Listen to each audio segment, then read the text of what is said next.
দেশ থেকে পাচার হওয়া কয়েকশো কোটি ডলার এই বছরের মধ্যে ফিরিয়ে আনা সম্ভব বলে মন্তব্য করেছেন অর্থ উপদেষ্টা ডক্টর সালেহ উদ্দিন আহমেদ।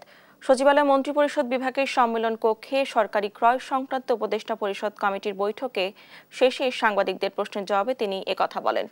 শিক্ষার আড়ালে পাচার হওয়া অর্থের বিষয়টিও তদন্ত হচ্ছে জানিয়ে উপদেষ্টা বলেন, বিদেশে পাচার হওয়া বিশাল অঙ্কের টাকা ফেরত আনার চেষ্টা করছে সরকার। যতটা আনা যায় সে কার্যক্রম চলছে। অর্থ ফেরাতে বিভিন্ন দেশের সঙ্গে চুক্তি করতে হবে জানিয়ে তিনি বলেন, অন্তত কয়েকশো কোটি ডলার ফেরত আনা সম্ভব।